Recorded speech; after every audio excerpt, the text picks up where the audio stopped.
Hello, everyone. My name is Cyndy McDonald, and I am your hostess and an instructor for the UCLA Online College Counseling Program.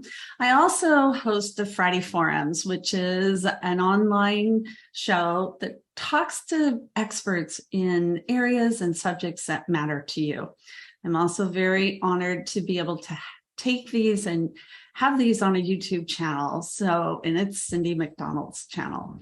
So I'm very pleased and honored to have with me today, Jim Rawlins, who is the Associate Vice Chancellor of Enrollment Management. Did I get that right, Jim? You got it exactly right. So thank you for being with me, Jim, today. And you are with the University of California, San Diego, but you haven't been there very long, have you? No, not long at all. I think last week marked 6 months. So pretty soon I'll make that transition, as they say, from being the solution to all their problems to being part of the problem. So only you could pick what day that little flip happens, but it's not here yet, apparently. Yeah. Not yet, huh? Great place. So tell us a little bit about your background and how did you get into this? Absolutely. So I've been doing this a long, long time. And this particular role I'm in is my first position where I am formally leading more than an admissions area. But admissions is my background. And starting, almost 30 years ago now, I had a really fun job with a tiny, tiny program based in Seattle, Washington. And it was called the Seattle Urban Center of Western Washington University. I was a part-time temp that eventually got made full-time in a state classified position. And lo and behold, started getting to actually work with teacher ed students on a whole bunch of things: admissions, orientation, student teacher placement, the whole works. I even ordered textbooks for the faculty that would drive down from Bellingham to teach there. But after a few years there, long story kept very short here, serendipity put me in an admissions counselor job at the University of Washington. And in some ways, that's when I felt like I really entered the profession fully. As it relates to traditional undergrad paths and everything else like that. I was at UW for, almost 12 years and rose through the ranks from an assistant director to an associate director, working with everything from recruitment and outreach planning to technology and strategy and a whole bunch of those things that kind of give you the whole works. So it's a great time. I got to work under some great leaders and legends in the profession, especially Phil Ballinger. Anybody that doesn't know Phil Ballinger, who is now retired, you've missed a good one there. So if you ever get a chance to meet him, you should be known. After that, I went to Colorado State University in Fort Collins for the chance to move up to the director level. And that was a great few years there. And I probably would have stayed longer if it wasn't for the call of the West Coast to bring me back. So I did eventually come back, this time to Eugene, Oregon, which causes all kinds of heartburn among Husky and Duck fans that I've been at both. But they're two great schools, and they each have their role to play, and it was great to be a part of them, just as this one I'm at now. But I was at Oregon for 8 or 9 cycles. What was really fun for me was I made that transition from Colorado State to Oregon. I was going through the presidency of NACAC. And so if you ever think it's fun to do volunteer work in our associations, try moving jobs while you're in the middle of that volunteering. That was quite a bit, but it made for some really, really neat opportunities in how my professional path has come together. Loved the chance to be engaged at Oregon all that time as well, and the support I would always get to do that work with our profession outside of my institution. But as I saw the position here at San Diego, I had never really been sure I wanted to go beyond that level and work with more than admissions, just because I love that place and things so much. But I chose the chance to come here and be the Associate Vice Chancellor over several areas that include admissions, financial aid. I actually even have oversight of our Cal SOAP office for this part of the state, Nice. Which is not part of the university. But it just really, to me, sent good signals that this was a place that, as much as we had just massive numbers of applications and a lot of complexities, that this was an institution that was going to support and expect my involvement with things designed to really impact the lives of the students all around us, whether they're coming to our campus or not.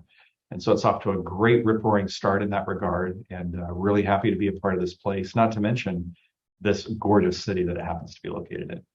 Yeah, not a problem being in San Diego, right? I'm doing okay. Got it. Well, and I'm glad you mentioned the greater responsibilities and especially CALSO, because I'm also located in California and I'm in Central California. And we connect our students, and especially in the AVID program that I worked in for 14 years, CALSO was an integral partner, and it makes it possible for students to even contemplate or address and be able to look at higher education. And when you impact the lives of one student, you're not just impacting their life, you're impacting the older, like their parents and grandparents, and you're impacting future generations as well. Mm-hmm. So I know that work is so, essential and in what impact it can have. Mm-hmm. Now, you didn't start out. What was your degree in? I want people to know a little bit about your degree, because we often, especially as counselors, advisors, well, what is their major? What is their career going to be? And sometimes I think we worry too much about that. So tell us what your degree is and kind of how that has helped you in your work that you do. I actually majored in admissions. No, I'm just kidding. Yeah. Said no one ever. It's right on the list, right?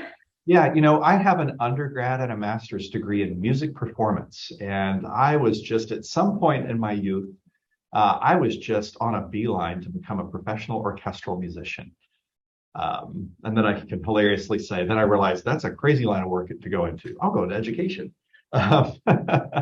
No, I grew up the child of two K-12 educators who had worked with very different parts of things. I knew I didn't want to be a K-12 teacher, and I just didn't know what else I could do. But when I was being a musician, my undergraduate was at Florida State, which was, and I believe still is, one of the biggest, just sheer size, music programs in the entire country. So they needed undergraduates to be involved with things like orientation, helping give campus tours, doing some things, even just within that part of the university. It was very focused. And I can't even say at that time I woke up to that as a potential career path. It actually took going to graduate school at a different institution that was much smaller and then didn't put students to use this way. And I actually thought the place was worse off for it. And it really made me start to realize the role that this kind of thinking can bring to things. And again, it's a long story. I won't begin to take up much more time on this program on, but that music, I think, really helped me, because when I had my kind of fluky opportunity to start working in higher ed, I even got this question sometime in interviews: what on earth does a music program have to do with this? And especially as you think about things like presenting on your school, or on the idea of affordability or academic readiness, I think performing is performing in some ways. And so I'd like to think that continues to help me to this day, because through music, you learn things about how to engage people, how to be present, how to be part of something bigger, for one thing. And so I put that story to use every day. I was even very blessed to be on the faculty for the WACAC Summer Institute for new admissions counselors last week. And I probably drove them nuts, but the folks in my cohort group that we gave feedback on how to be more effective presenters, I find myself still to this day doing things like talking about the music of your voice when you present, or the rhythm as part of how you engage an audience and how you think about your presence with them. So I guess it's still paying dividends after all this time. But yeah, it's a quirky background, isn't it? It's fun to bring up at cocktail parties and in Zoom interviews. I love it. I love it. Well, and it does show that our whole experience, you can use those skills and soft skills and hard skills that you use, no matter what it is, to put in other areas. In my personal situation, I was on the forensics team, and I did AI, which was oratory and interpretation. And I used that more than anything else that I learned in high school because of everything that I do. So right. I can see where that contributes. So tell us a little bit more about the University of California, San Diego, kind of where, especially now, we're toward the end of COVID, and what are some things that we should know about the university? Absolutely. It's a university that's growing very quickly among all the UCs. We've probably had, from what I've learned, some of the most rapid growth over the last decade or so, and very much by design and out of mission, as the UCs in general always try to serve more and more students in this state. But there's some amazing things going on here that have to do with everything from STEM to how we handled COVID to some of the other things we want to do next. I feel very fortunate to come in an institution that has such deeply committed and stable leadership at the very top. Our chancellor, Dr. Pradeep Khosla, has been here for 11 or 12 years and is very much behind some of the ways in which we've made sure our growth is about connecting to our local community, as well as continuing to serve all of California and beyond. But some things like getting the light rail, which we call the trolley here in San Diego, to extend to our campus was a very purposeful and strategic move. We already have as much housing inventory as we talk about on-campus residence halls as all but 2 other institutions in the entire United States, and especially considering cost, affordability, and availability. Before we even talk about the academics here, we know we have to be able to physically serve the students we want to serve more of. And so we've made a big commitment to expanding our residences. One of the very unusual things about UC San Diego's approach as a large institution that goes all the way back to our founding in 1960 is that we do have what we call the college model here, which is a very particular thing. We haven't used terms that are distinct, so it's kind of confusing. But our colleges give us a way essentially to have this big campus of over 40,000 students break down into more digestible parts and smaller communities. And that's very much tied to how we're building out the campus's physical ability for housing. So there's a lot of things like that that are about thinking about this. All the while, the chancellor is committed to us trying to be as innovative as any UC campus about reducing student debt and kind of leading the way on some of the innovative things we need to do with funding these students. Which honestly just starts with something as profound as, before you even get to the dollars we have available, helping students realize how to make this possible by the choices they make through our financial literacy. That all said, this is an amazing powerhouse of a campus. The medical school and all the health sciences are going really great here. We were leading the whole nation in some things about COVID testing, things that we didn't want to ever have to do. But when we had to, it was great to really be thoughtful and groundbreaking about how we approach student and faculty and staff safety and all those things. Very big reputation as a STEM campus. Sometimes people are surprised, though, to know that in our incoming first-year class, 33% of our students are actually in the social sciences. That's actually the biggest academic school, we would call it, on this campus of any of them, even though there's lots of other science things. Social sciences, by the way, makes up about 60% of our transfer students who come in. So there's a lot more to this campus than the STEM disciplines. We've got a lot of arts coming online. We're about to open a gorgeous new amphitheater this fall. I've got tickets to the opening weekend. The music nerd that I am, I'm going to see the San Diego Symphony perform one night, and a couple of pieces will be by graduates of our music program here. And then the next night, I'm seeing Death Cab for Cutie in the same amphitheater. So that'll be pretty great. Oh, that's fabulous. Yeah, I know UC San Diego has always been very innovative, and the approach with the colleges helps students to be able to have that small college academic experience. And this is what I explain to my students, but yet the larger university social experience. So it's sort of like you get the best of both worlds. And that's our idea. I'll have you write our view book next year. You've got that one down pat. So you've explained all the different kinds of institutions. You were president of NACAC. What has the landscape, how has that changed, especially over the last 2 or 3 years as we've, coming out of COVID, and that generate a lot of different impact into admissions, especially like on test optionals. So how has the landscape of admissions changed over the last 2 years, Jim? Yeah, it's been a big two. And as much as I thought I had learned over the first 27 years in this profession, these last 2 have really been profound. And again, we're not even, quote, done, whatever that word even means with COVID. Right. But I'll tell you some of the fundamental things, certainly, and I hear you bring up the test. We'll get to that in a second. But I want to first just talk about, as much as I think one of the good things to come out of COVID is institutions realizing all the things we could do virtually that we had never tried before. It's high time we did. I hate that it took something like this with all of its very tragic consequences. I hate that it took that to get us to wake up to that. But here we are. The old expression, never waste a good crisis, right, comes to mind. that if you find yourself with something you didn't plan on, make it the best thing it can. Right. And not only has that been about how we do service to students, but I think like every profession out there, I think at least anybody who's paying attention in leadership roles like mine, we have to wake up to helping our staff by seeing that we can do some things with their work commitments being virtual and remote in ways we haven't tried before. And we should have tried before the pandemic.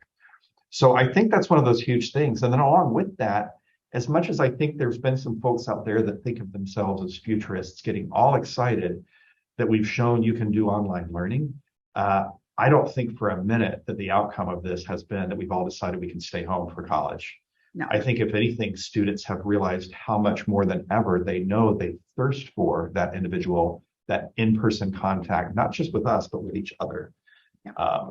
And again, you need to look no farther than students who've been through this the last few years and ask any of them if it makes them realize, gosh, I wish I'd been at home the 2 years before COVID now, whether they were in high school at the time or on to college. It's just not that simple.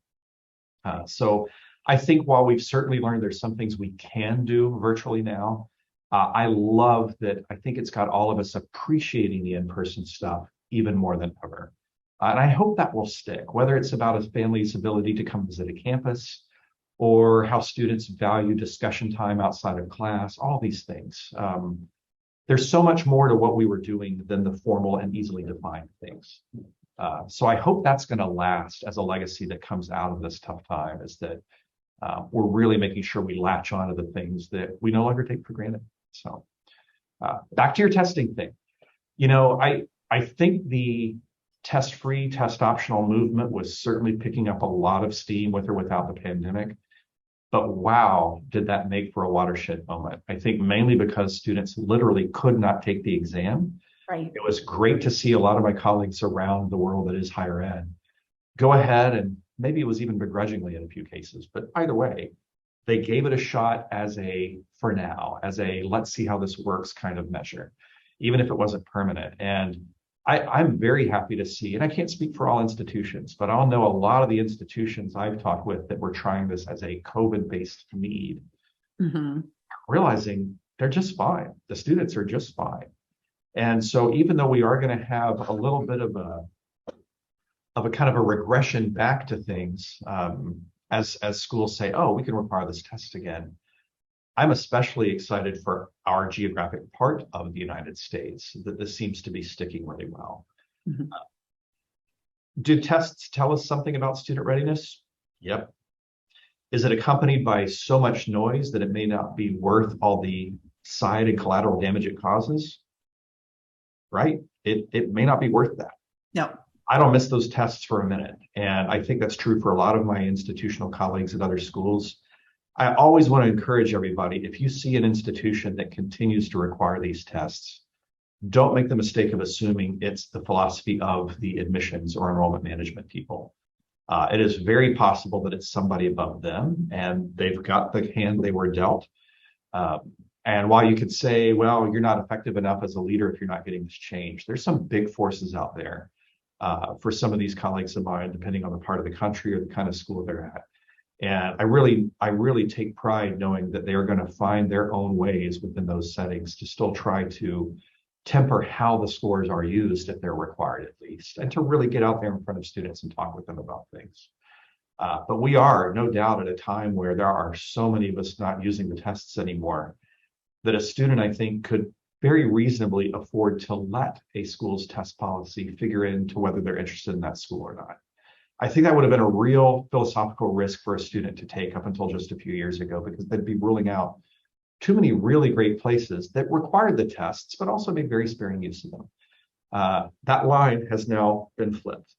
And so I think it's going to be a very interesting next few years. I also think it's a very important time for us to recognize that along with test scores going away, we know that GPAs suddenly don't begin to mean what they used to because of all the grading adjustments that we made consciously and subconsciously about how we grade students during the pandemic. So it's unfortunate, I think, that at a time when those of us who would love to just not need scores again, at a time where we want to be able to say the other things we know are enough, that we have a time where GPAs may be inflated a little bit more than usual, They may be more forgiving. And honestly, there's some of that happening at the college level once those students arrive on our campuses too. But it's going to take some really good vigilance and diligence on our parts to really make sure we collect the data, we look at it dispassionately, we look at it objectively to really make sure we know how to move forward. The University of California campuses, for years, our faculty senate have guided us to a holistic review approach where we list 13 or 14 different factors that we consider. And so if you take test scores away from a list of 3 things like grades, test scores, and curriculum, you could argue that you've taken away a leg of the stool. But at least for my institutional system, we've got a 14-legged stool, which looks pretty funny, let's face it. But the more important point here is you take away that one thing, it's just one of many things we've always had at our disposal, and we have all the other ones still here. Bottom line is there's a ton of students out there who should have applied to fairly selective schools in the past, who self-selected out, didn't even put their names forward simply because of test scores, and are now applying to our campuses like they always should have before. So it's a really big moment. That is very true. And then that is definitely, as a counselor and as an advisor, something that I saw too.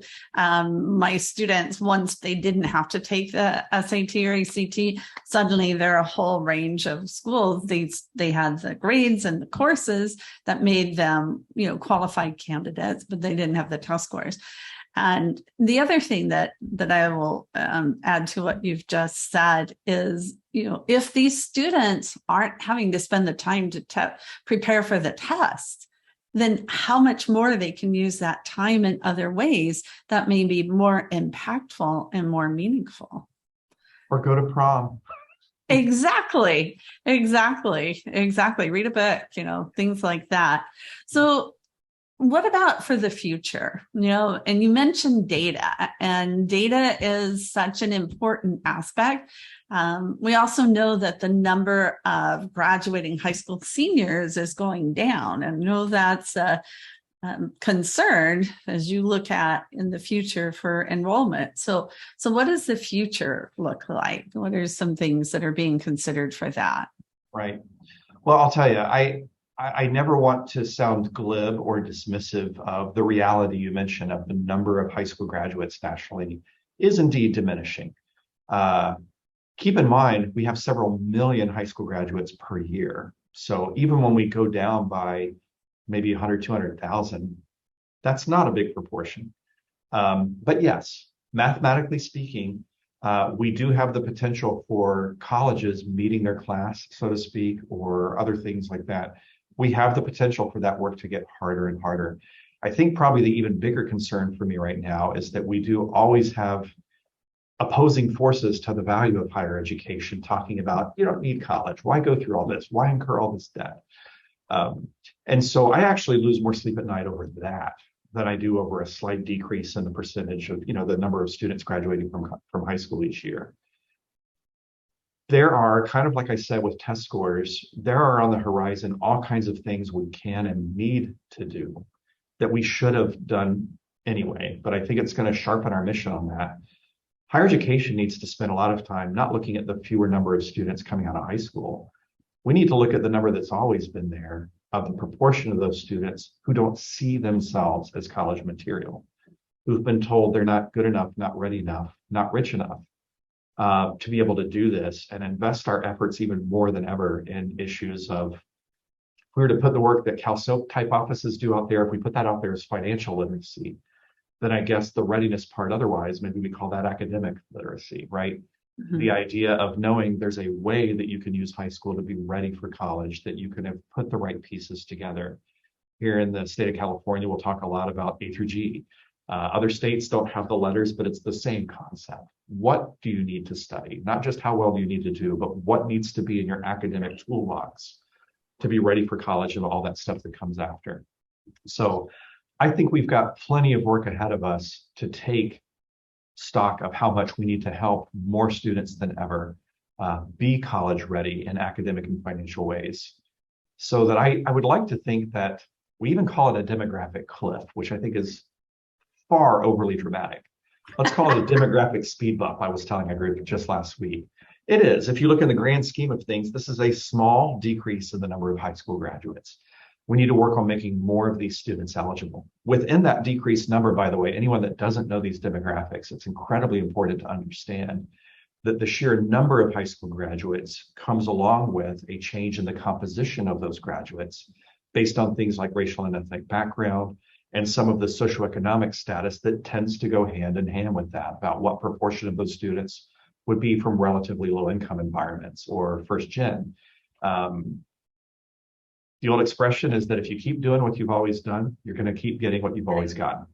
And this is, again, the perfect moment to realize we can't settle for that anymore. We never should have. So that's what the future has the potential to bring. And I got to say, I really love the perch from which I get to be a part of this, because I think for all the complexities of being a part of the UCs, I also think we have some of the most potential to move the needle the farthest in one of the biggest states in the country. So I'm going to be upbeat. I'm going to be positive about this, because I think we've got our work cut out for us. We know exactly what we need to do, and we just need to.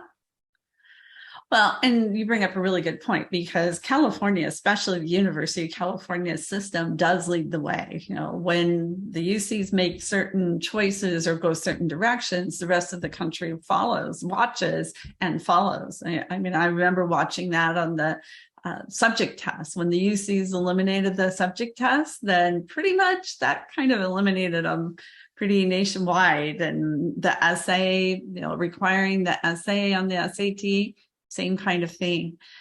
I think, you know, there's a student in other conversations that I've had with other in higher education, there's a demographic that's often forgotten and during pandemic has become a little bit more prominent. People became more aware of them, and that's the adult learner. There's way more adult learners out there than there are graduating high school students, and there's a lot of opportunities for them to get their education, even addressing it from what you were just saying. They may not think of themselves that way. They may not see the need or the value, but providing some opportunities for them too. There's a whole potential there too. Mm-hmm. Absolutely. By the way, before you give the UCs too much credit, I think we also need to acknowledge that while, yes, us getting rid of SAT subject exams or essays shifted the country, let's remember it was the UCs that pretty much brought about a lot of that is true. Tests and essays. So let's put the yin with the yang on that one. But I appreciate you. That is true. Yeah. That is very true. When they said, yes, you have to have it, then yes. Yeah. But back to this adult learner topic, I think it's great to bring that up. And again, while we do have, I think I'm feeling an increase in some of the pushback against the value of higher ed from various corners. I do think it's also, again, COVID aside for a minute, data shows time after time when we have recessions, enrollment in college, especially community colleges, tends to go up. I would never say I want a recession.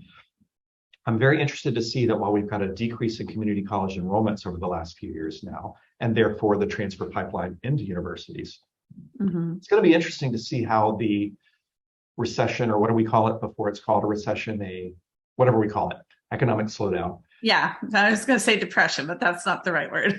It's going to be interesting to see how this stuff comes back. And again, here's one of those moments where maybe that virtual learning environment is more of use to certain learners, not only for certain points in life, but also in certain locations. I really hope that we end up doing better and better with rural recruitment, outreach, and success as well. And maybe there's an intersection with that in the age of the learners as well.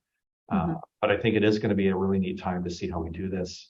And again, as much as we want the university to be a place that every student feels entitled to try to go to, we aren't for everybody. And so we need to really be rooting for the success of the community colleges in this scenario right now too. They can serve students we just don't have the capacity to. They serve students in ways that they're better at than those of us on the traditional university side.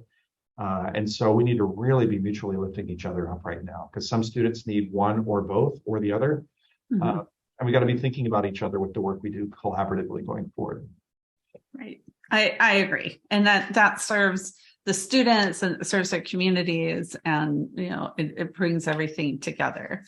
So let's talk a little bit about special practices and admissions, like wait lists or early decisions. You know, how do you see that? Do you see that increasing, decreasing, and why? I mean, I'll start with the wait list area because I've never worked at an early decision institution. We'll come back to that, I promise. But starting with wait lists, I don't even think of that as a special practice. So I'm like, it's enrollment management 101 in some ways. I don't know how much we'll have to see wait lists increase, but I can certainly tell you we had an epic year of that, so to speak, across the UCs this year. And I don't know as much with other institutions, but I get the sense there might have been more of that. Mm-hmm. A lot of what happens with these students, we can cry foul about them being indecisive, but I really do think this is a prison of our own making. As institutions have more and more trouble figuring out who's going to accept their offer of admission, our yield rate, right, we have to hedge our bets with so much more. Because for one thing, there are institutions out there among us for whom there isn't necessarily such a thing as bringing in too many students for the year. Right. But for a lot of us, my current campus included, those are some very big problems that are created if you don't responsibly make sure your class doesn't get too big for not only housing capacity, but for the number of sections of the freshman writing classes or students even within certain majors who therefore need certain sequences of classes. We do have a real responsibility to very carefully not come in over. And of course, we do so at our peril to come in under as it relates to budget and other things as well. So wait lists are kind of an inevitable and anything but special thing that simply helps us manage that growing unpredictability of the spring. We know we have to offer more spaces and see what kind of yield comes in than ever before. And therefore, a wait list is a way for us to very cautiously, if we use it right, step our way up to a goal rather than risk coming in too high. ED even has a part to play in this. But first, to finish this waitlist thought, I'll say that I think those of us that use waitlists, I think we all owe it to the students to be as explicit as we can about what it is and what it isn't. Yeah. And I think we need help from the counseling community on this hugely too, because certainly, and again, this is a prison of our own making. Some institutions over the years, I'm told, I've never heard a colleague tell me, oh yeah, that's what we do. But there's a perception out there that some schools use wait lists as a way to let people down easy, where they have no intention of taking that student, but they're going to give them the wait list because they figure that's better than just getting denied outright. Yeah. I've never been at an institution that did that. I've never been at an institution where it was suggested we do that. And if we did, I would shoot that down in flames. That is messing with kids for your own vanity. You give them a waitlist spot because it is possible you might still say yes. You often don't know what you're going to be able to say yes more to until you get past May 1st. And then transfers are not even the same dates here, but the concept is the same. Mm-hmm. But I do think it's one of these things that we need to realize when we talk about how we wish there wasn't summer melt. Guess what creates summer melt? Wait lists. And so when college side folks whine about melt and then they have a wait list, like, you missed the memo, didn't you? But really, and it's for that reason that I suppose you could say there's some logic behind how early decision has functioned to do some of that same filtering, screening, predicting at the beginning end of that applicant cycle. I got to say, I'm just personally opposed to ED. I own that. I'll say it publicly. I don't mind being quoted on it. I think early decision is really crappy, mainly because of the timing, where it asks a student to make even more of a decision, even earlier than they feel like they have to. And are there students out there who are so dead set on that school that they really do genuinely think this is the place I'll go if I'm admitted? Yeah. But I think there's a lot more students out there who either pressure themselves or feel pressured by others to go into an ED setting out of perception that it will give them a better chance of admission. And then they feel kind of stuck there. And I don't feel good about that. I don't feel good about that at all. Early action is as much a simple, pragmatic approach to helping an applicant pool that's large have the review season spread out more over time. I think if there's any institutions that should be able to argue for early action, it's campuses like mine, have among the most applicants in the country. And yet I'm glad we don't even do early action. But early decision to make the student make a commitment so early. I mean, before they've even had their fall midterms, for crying out loud, of their senior year. Right. I really hope we're not going to see more of that coming. Early decision has been plainly shown to favor students of privilege, students who are in higher socioeconomic families, students that are served by more socioeconomically equipped public and private schools, it's just not panning out equally. And if we could ever see ED playing out in a way that didn't result in that, I'd be more comfortable with it.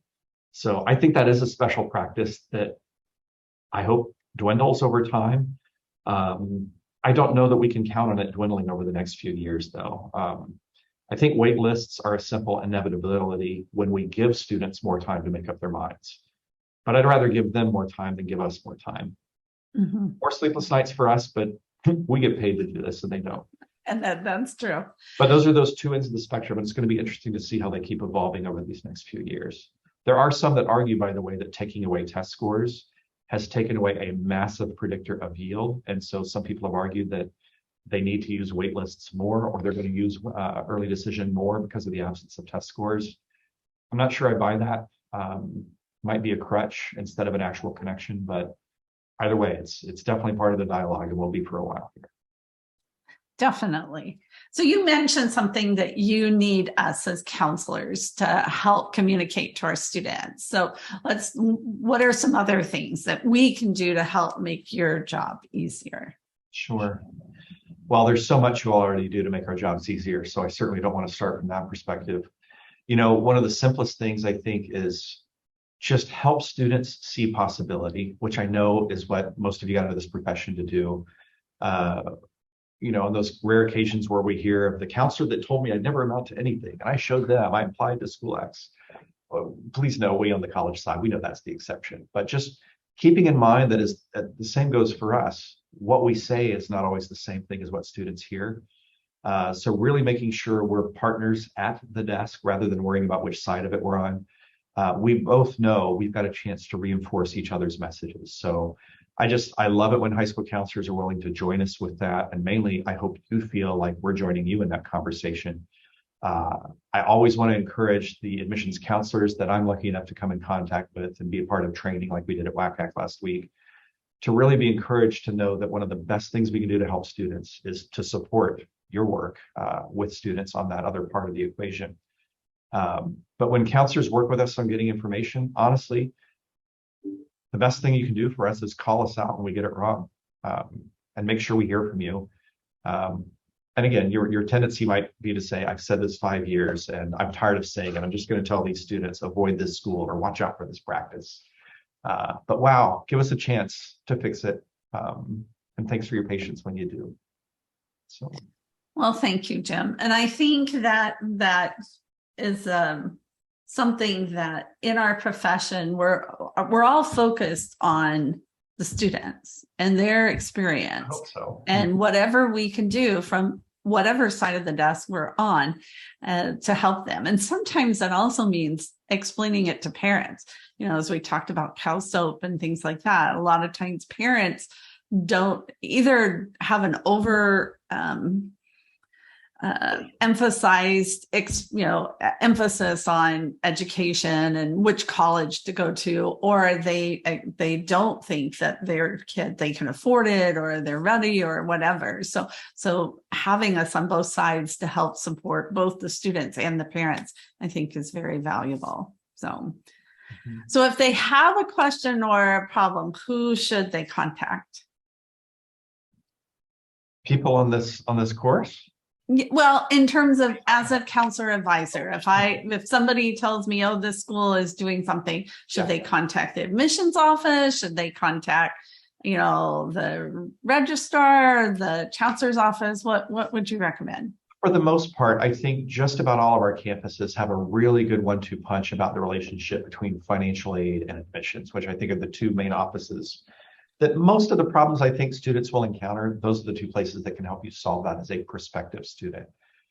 Working with those offices like the registrar or other parts of the campus are much more rare, but possible. And again, I think every campus owes it to a counselor calling to help them help a student. You get used to your favorites, right? You get to know who people are. And some institutions, especially certain times of year, may say, we're so swamped, we just can't help you right now. If that ever happens to you, if that ever happens to you with my institution, JRAWLINS@ucsd.edu.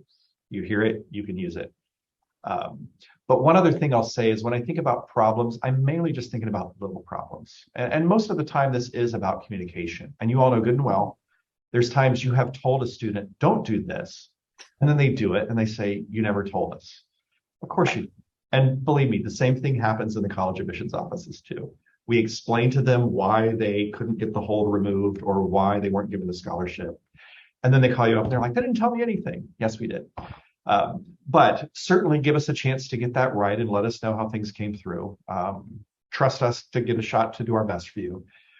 If you find yourselves in those much, I hope, rarer situations where you really are worried about the ethics of how some school is doing things, I think it's a really good thing for us to take a moment of this presentation to talk about the incredible value of NACAC. So if I can put in that plug, Cyndy, I just like to really remind folks that while there's a lot of things we do that aren't rules, they're not allowed to be, that's a whole other thing, but they are best practices. I think we continue to have the opportunity and obligation to hold each other accountable for making sure those students get put first.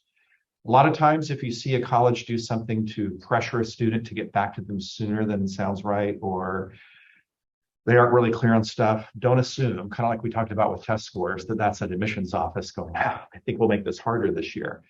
It could be that somebody above them is insisting that be done a certain way. So NACAC and its affiliates like WACAC continue, even after some of the changes to our ethics documents. We continue to have an admissions practices committee.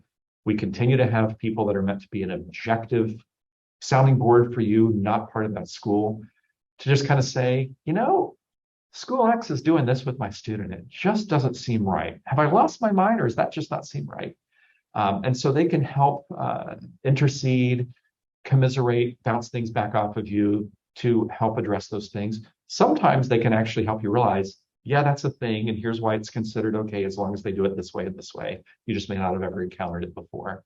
But they can also be a part of letting you know, hey, that doesn't sound right, and we don't want you to have to be the one that calls them up and tells them this. Give us a minute. And so hopefully they can help with that. So your ACAC AP chairs can be a really great resource, and don't fail to look out for that possibility. Oh, I'm glad you mentioned that. Thank you, Jim, because I totally agree with you. Having that, participating in our professional organizations and having that as a resource, we're so much stronger together when we're participating in that. And so I'll put in the show notes the links to NACAC. We do talk about that in our class, and regional. So you mentioned WACAC, that's a regional for Western, and every place in the US has a regional, plus there's the international ACAC. And I have many students who belong to that.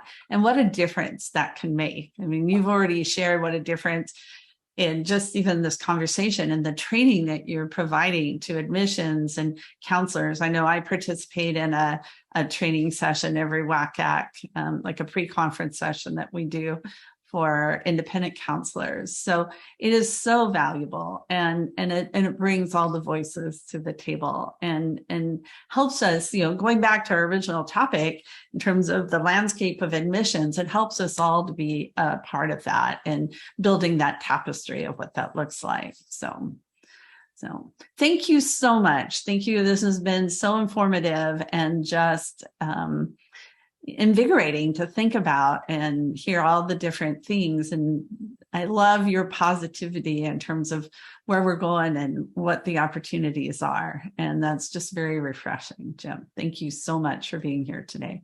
Thanks, Cyndy. And I hope that positivity can help folks that are hearing this as they approach their work.